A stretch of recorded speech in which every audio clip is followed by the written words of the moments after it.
오늘 기도할 제목은 이걸 놓고 좀 기도합시다. 우리 겸손할 수 있게 달라고 기도합시다. 따라합시다. 하나님, 더 크게 하나님, 겸손하게 해주세요. 겸손해야 되는 이유는 야고보서 4장 6절에 이런 말씀이 있습니다. 그러므로 더욱 큰 은혜를 주시나니 그러므로 일렀으되 하나님이 교만한 자를 물리치시고 겸손한 자에게 은혜를 주신다 하였느니라. 교만한 자를 물리치고 겸손한 자에게 은혜를 주신답니다. 그래서 우리가 겸손하도록 기도해야 됩니다. 겸손한 자에게 더욱 큰 은혜를 주신답니다. 그런데 교만한 자는 하나님이 물리쳐 버린답니다. 그러면은 여러분 뭐가 교만일까요? 하나님 앞에 뭐가 교만일까요? 하나님 앞에 뭐가 교만이냐면은 하나님이 주신 은혜가 있음에도 불구하고 그 은혜를 잊어버리고 감사하지 않는 게 이게 가장 큰 교만인 것입니다. 다시 말씀드립니다. 하나님 앞에 교만은 무엇이냐면은 받은 은혜가 있음에도 불구하고 감사할 줄 몰라. 그리고 은혜를 잊어버렸어. 이게 교만입니다. 그런 사람이 삶 속에서 어떤 삶의 태도가 나오냐면은 교만해서 하나님의 은혜를 잊어버린 사람은 어떤 태도가 나오냐면은 사람들 앞에서 우쭐거리고 잘난 척하게 됩니다. 왜냐하면 모든 것이 다 하나님의 은혜임을 알고 은혜를 기억하고 감사하면은 내가 아무리 잘나도 사람 앞에서 사람을 무시하거나 깔보거나 우쭐대지 않는다 이 말입니다. 그런데 사람 앞에서 우쭐대고 그리고 남을 깔보는 이유는 왜 그러냐면은 내게 주신 은혜를 잊어버리고 이게 내 것인 줄로 착각했기 때문에 그게 바로 교만인 것이다 이 말입니다.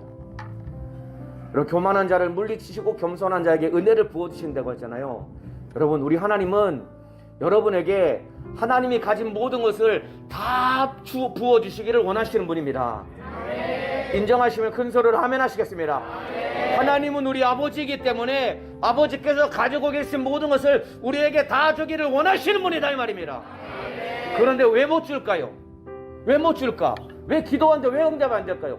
왜 그러냐면은 줘봐야 교만해져서 하나님의 은혜를 잊어버리고 그리고 감사치 아니하고 그리고 뭘 줘놓으면은 교만해져가지고 남을 무시하고 깔보고 그리고 남에게 상처 주고 오히려 안 받은 것만 못하니까 그래서 안 주는 거다 이 말입니다. 우리 겸손하도록 기도해야 됩니다. 겸손한 것은 다른 게 아닙니다. 받은 은혜 잊어버리지 않고 감사해야 된다 이 말입니다. 한번 물어보겠습니다. 솔직하게 대답을 해주시기 바랍니다. 내가 하나님께 받은 은혜가 있다고 인정하시면 큰 소리로 아멘 하시겠습니다. 감사하시나요 여러분의 마음속에? 감사해요. 진짜 감사하는 마음 있으십니까? 그 마음 회복해야 됩니다. 이사야서에 보면은 또 이런 말씀이 있습니다. 하나님이 때를 따라 이른 비와 늦은 비를 주신답니다. 이른 비가 내리면은 씨를 뿌리고 늦은 비가 내리면 열매를 맺혀가지고 수확을 하게 되는 겁니다. 하나님이 때를 따라 필요한 은혜를 우리에게 부어주시는데 보세요. 비가 내리면은 그 빗물이 어디로 흘러갈까요? 낮은 데로 흘러가는 거예요. 낮은 데로 올라가서 빗물이 강에 모여가지고 그 강을 중심으로 농사를 지을 수 있는 겁니다. 산꼭대기에서는 절대로 농사를 지을 수가 없습니다. 비가 아무리 많이 내려도 비가 내린 비는 흘러서 낮고 낮은 강으로 모여가지고 강 주변에서 농사를 지을 수 있는 겁니다. 왜냐하면 모인 빗물이 강물이 되어서 풍성하게 옥토를 이룰 수 있으니까. 이와 똑같습니다. 하나님의 은혜는 흘러 누구에게 가냐면은 겸손한 자에게 은혜가 가는 것입니다. 겸손한 사람은 다른 사람이 아닙니다. 받은 은혜를 기억해야 됩니다. 그리고 감사할 수 있어야 됩니다. 뭘 하나 주어봤던 하나님이 뭘 하나 주어봤더니 네가 은혜를 아는구나, 감사할 줄 아는구나, 그럼 더 줄게 이게 하나님의 뜻이고 섭리인 것입니다. 하나님의 큰 은혜 받기 원하시면 아멘 하시겠습니다. 구하는 것마다 응답받기 원하시면 아멘 하시겠습니다. 여러분이 기도해서 응답받기를 원하는 것보다 하나님이 여러분에게 주시고자 하는 마음이 더 큰 것이다 이 말입니다. 그런데 교만하기 때문에 하나님이 물리쳐버린 겁니다.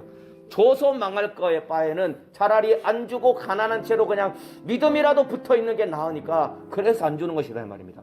우리가 교만해가지고 하나님의 풍성한 은혜를 못 누린다 이 말입니다. 우리가 교만해가지고 하나님의 자녀다운 삶을 살며 하나님의 주신 모든 은혜를 풍성히 못 누린다 이 말입니다. 이것 보면서 하나님이 얼마나 안타깝겠느냐 이 말입니다. 사랑하는 아들 딸들아, 내가 너에게 은혜 주고 싶은데 너는 왜 교만해서 은혜를 못 받니? 너 겸손해져라. 내가 너에게 다 줄게. 내가 너에게 다 줄게. 이게 우리를 향한 하나님의 마음인 것입니다. 오늘 겸손하게 해달라고 기도합시다. 교만했던 죄를 오늘 철저하게 회개합시다. 은혜를 받고도 잊어버렸던 것들, 은혜를 받고도 감사하지 못했던 것들 오늘 진실하게 오늘 회개했으면 좋겠습니다. 자리에 무릎을 꿇겠습니다. 교만한 자를 물리친답니다. 겸손한 자에게 은혜를 주시는데 겸손한 자에게 더욱 큰 은혜를 주신답니다. 교만은 다른 게 아니더라고요. 하나님 앞에 교만은 은혜를 받고도 잊어버리는 게 교만입니다. 감사할 줄 모르는 게 교만입니다. 오늘 여러분 어떤 은혜를 주셨는가 한번 곰곰이 생각해 보세요. 요즘 신앙생활이 여러분 참으로 기쁘고 감사가 넘칩니까? 아니면 타성에 젖고 그냥 지옥 갈까봐 무서워가지고 억지로 교회 왔다 갔다 하는 신앙생활을 하고 계십니까? 왜 그럽니까?